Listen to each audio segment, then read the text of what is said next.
ప్రజాప్రతినిధులకు, అలాగే సెక్రటరీ గారికి, అలాగే సచివాలయ స్టాఫ్కి, అలాగే గ్రామ ప్రజలకు అందరికీ నా ఉద్యోగులు నమస్కారాలు. ఆల్రెడీ ఆది కర్మయోగి అంటే మనం ఆల్రెడీ ఒకసారి మన ఫస్ట్ వాకింగ్ విలేజ్ సెలెక్ట్ అయింది. అయితే మేము విలేజ్ అంతా గ్రామం అంతా తిరిగి మనకి ఏ వర్కులు కావాలన్నది కూడా గమనించి అవి ఎక్కడెక్కడ ఏ వర్క్ కావాలన్నది మీ డ్రైనేజీలు కానీ సీసీ రోడ్లు కానీ అలాగా మనకి ఏవైతే సమస్యలు ఉన్నాయో అవన్నీ కూడా గుర్తించడం జరిగింది. అవన్నీ కూడా ఎస్టిమేషన్ వేసి పైకి పంపించడం కూడా జరిగింది.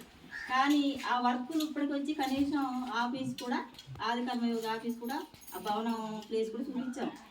ఆ వర్కులు ఇంకేమీ ఒకటి కూడా రాలేదు. రాకుండా మళ్ళీ మీకు ఇంకేమి వర్కులు కావాలి అనేసి ప్రభుత్వం పైనుంచి మనకు ఆర్డర్లు వేస్తున్నారు. మనం ముందు పెట్టిన వర్కులు వస్తే అది అలా జరుగుతూ ఉంటే మళ్ళీ ఏదో కొత్త వర్క్ పెట్టుకోవడానికి బాగుంటుంది. అవి ఏమి రాకుండా మళ్ళీ వర్కులు గుర్తించేసి మీరు పైకి పంపించేసింది అంటున్నారు. మరి అది ఎంతవరకు కరెక్టో నాకు అర్థం కావట్లేదు.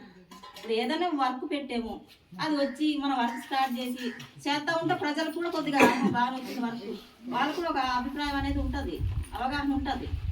వర్కులు ఏమి రావట్లేదు, ఫోటోలు తీసేసి పైకి పెట్టడం సరిపోతుంది. ఇప్పుడు మళ్ళీ వర్కులు గుర్తించమంటున్నారు. మరి అది ఏటో నాకు అర్థం కావట్లేదు, మీటింగ్లు ఏటో నాకు అర్థం కావట్లేదు. అమ్మ మీకు ఏమైనా సమస్యలు ఉంటే మన గ్రామంలో వర్కులు ఏమైనా కావాలని అడుగుతున్నారు. ఇంకేమైనా వర్కులు కావాలంటే మీరు గుర్తించి చెప్తే మేము అవి రాసి పైకి పంపించుకుంటాం.